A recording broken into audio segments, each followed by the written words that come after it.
mandravantsika rehetra indray manaraka n'ity serasera 3 minitra ity resaka kely taorian'ny ororon-tany tranga tany Madagasikara iny hoe inona zavatra tokony atao rehefa misy ororon-tany ohatran'ireny. Zavatra tokony atao voalohany indrindra aloha tsy mikoropaka fa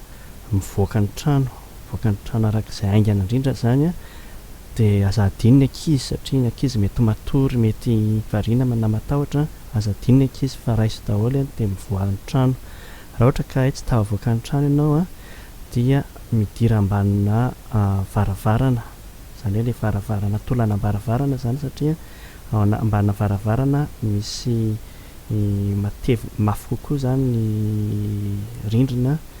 dia matetika ny varavarana mijoro foana rehefa misy ororon-tany ka hoe rava ny trano na ambany latabatra izay hitanao hoe latabatra mafy. Dia rehefa tahavoaka eny an-tokotany koa dia tsy miankina amin'ny tamboho zany na miankin-drindrina indray fa mandeha amin'ny toerana tena mazava tsy ambany hazo arabe mazava arabe izay hitanao hoe mafy. Izay zany ny alana koa satria raha ohatra ka misy toerana misy zavatra manodidina mirodana dia mba amin'izay fotoana izay mba tsy tratrana. Aza tonga dia miverina miditra any an-trano satria mety sanatrian'izany mety misy replika ilay zany hoe mety misy fiverenana ilay ororon-tany. Matetika tsinona maka toerana ilay mihetsika tao ambany tao maka toerana fandroany na mihetsika mafimafy kokoa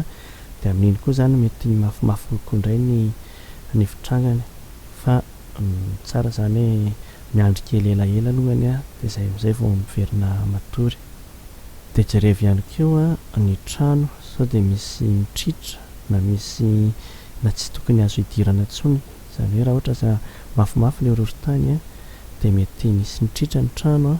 dia tsy tokony miverina matory ao an-trano intsony raha ohatra hoe alina ny andro tsy tokony miverina matory ao an-trano satria tsy fantatra izay zavatra mitranga mandritry ny alina na mihetsika tsikelikely ilay trano dia avy eo mbola rodana ihany. Izay zany no atahorana koa hoe jerevana aloha ny trano izay hita maso zany raha ohatra ka tena mampisalasala dia tsy miverina miditra ao an-trano mihitsy. Dia ny farany moa zany dia mihaino radio foana satria ny mpilaza vaovao ny amin'ny radio milaza zavatra momba ny zavatra tokony atao. Zay fa dia mametraka veloma mandra-piresaka aminareo manaraka indray ny faniriana dia mba tsy zavatra gravy ohatran'izay tsy dia tena hoe toerana misy ororon-tany ao Madagasikara na dia hoe misy fay ihany aza amin'iny faritra Vakinakaratra sy ny faritra avaratra iny fa tsy dia tena hoe toerana be ororon-tany akory Madagasikara aza matahotra loatra. Veloma daholo indray ary.